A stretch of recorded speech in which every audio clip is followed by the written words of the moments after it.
Denise Hill, here at the Spirit of Praise celebration with the legendary John P. Boom. Key. Bless you. Thank you for coming. I'm excited about it. Listen, so you are a legend. I mean, there's no ifs, ands, or buts about it.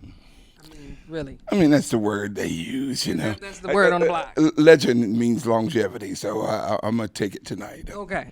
All right. You have had longevity, and tonight's celebration is all about the sound of the choir. What do you feel like your contribution to gospel music in terms of choirs? And I know we all have our own answers, but I want to know what you think about it as you reflect on it. I'm working on a feature film now called The Lost Song, and it talks about my father in the mid-'40s who had a choir. And I think my interpretation of gospel music has always been choir. So what I did is I took the funky grooves. I just left the Cameo stage and the Blackbird stage, and I took all of that and I brought a heterophonic harmony with choirs and put it behind it, and it worked.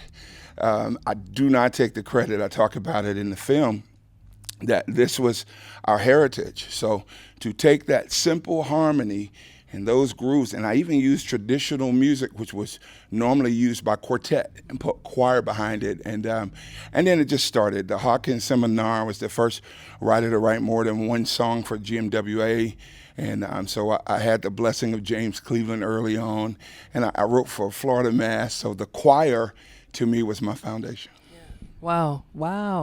Back in the day, I mean, with instrumentation as it is today, I know, I guess I'm dating myself a little bit. I remember a time when, don't bring those drums in this church. Don't bring that. Well, and we have to really remember we came from drum. I'm going to do an illustration tonight. I wasn't going to do it, but I'm going to do it tonight on how we would go to the white church and listen to the hymn and then take it back to the slave quarters. And we added the drums in 1890. We added the drums in 1912. So, it was nothing new. We know the story of Thomas Dorsey and how he tried to bring it in and they say, shut it out, and he took it abroad. So the drum and the rhythm and those patterns, they matter, especially when it comes to me and choir music. When it comes to choir music, a lot of folks are saying it's leaving the church and it's more about the praise team now. What do you think? I'm bringing it back. Yeah, I did a choir record 2 years ago. I'm working on one now. Yeah, we're bringing it back. I set up in my church, and I have a wonderful praise team, praise leaders. And I said, stop it. We sat down 80% of our singers and worshipers in the church because we labeled it a style instead of worship. So I'm bringing the choir back. I'm bringing it back. So you do feel like it left? Oh, it absolutely left. And it left because, preachers, pastors wanted to be like each other. We wanted to do what we saw on TV, and we hurt the body, I believe, because we did not allow those 80%, some 90%, to express themselves as they did, and we put it on the Word of God. We don't need it anymore. We just need the Word of God. And you had people in your audience that embraced the Word of God, that stood on the Word of God, that love choir music, that love John P. Key music. So we're definitely bringing it back. Now, you were a student of it all and the legends, as you mentioned. You became a master, and now, of course, with Music and Art Seminar, VIP Music and Art Seminar, and other people who you've mentored, you're now a teacher. So what is on your list that you haven't accomplished yet? I have not done the duet with Al Green. It's got to happen. That's basically it. That's the one I'm working for. Everybody else I've pretty much worked with that I desired. I don't know. I've written a song. I got to find it, but I know I wrote the song years ago because I screamed. I think the holdup is me, and we got to be careful with that because I lost a dear friend, Big Jim Wright, and we were working on something that we didn't finish. Whitney Houston, everybody said she was listening to Fred. She wasn't. She was listening to John P. Key, which started a project, 10 Women, 10 Victories. So I'm telling everybody, stop putting it off. I'm in a writing frenzy now. I'm trying to kick out 4 or 5. This morning, in this very area, I went to a small church, went to a music store and purchased some items and created a studio. And we were recording today because I had a writing frenzy last night. So you gotta stay after your craft, and you gotta bring it forth. No holdups. Wow. Well, I'm going to hashtag the mess out of Al Green, you know, right? I'm going to yeah, we're tag him on every. Yeah, We yeah, need yeah. this to We're happen, gonna get it. We're gonna like make it happen. ASAP. Like somebody get a ticket to Memphis right now. Oh my goodness. Okay, so what does the future hold for Pastor John P. Key outside of that duet that we want to speak into existence? The film, I'm loving this film stuff, and yes, I got some stuff up my sleeve. I'm enjoying bringing it to film, giving young artists one portion of this film stops in 1975, and I create something I saw as a kid when they would Shirley Caesar would have the big gospel singings, and so I've recreated the Hawkins family. I've recreated the Dixie Hummingbirds.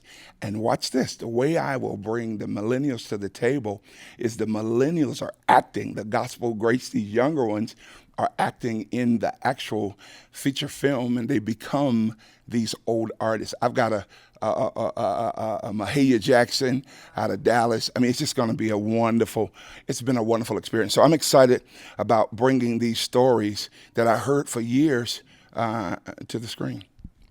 Wow, we're excited about those. How about a book? Yeah, many books. What I'm going to do with books is just about calming down. It's the teachings. I'm a student of the Bible, and I've seen the Bible work.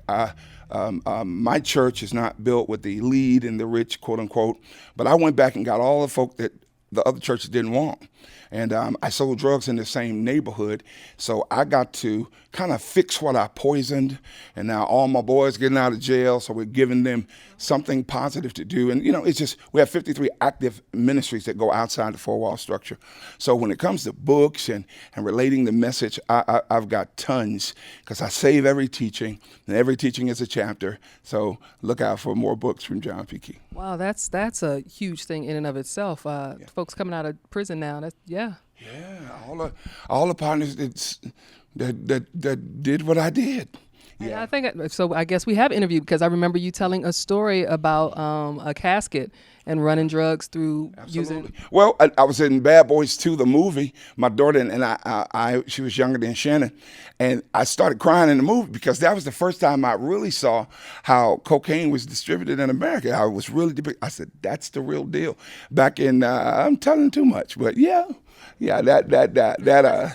Yeah, well, at the end of the day, that book needs to really come out, and that the John P. Key story has so much to not do with him. In other words, even the story of the music. I'm not in the movie until the last scene, and I'm having an argument with a young man about Thomas Dorsey, what he was. Was he blues, jazz, or was he gospel? And I say to him that in 1992, I actually sang at Thomas Dorsey's funeral. He laughs at me, and then we go to black, and we come back. It's really John P. Key in 92. So just that whole story of deliverance and a breakthrough, and those things that we shout about, but we never get to really tell about. I'm so excited about not just bringing them to the forefront with film, but in our song and our writing and our music, everything. Wow, he's excited. I'm more excited. I promise you, I'm more excited. So excited, and so excited to hear that one from Al Green. I'm telling you, I'm tagging the mess out of him. Pastor John P. Key, thank you so much for celebrating with us. Listen, I'm so excited. It ain't over yet. Nope. Nope. Pastor John P. Key, Denise Hill, it's the Spirit of Praise on Praise.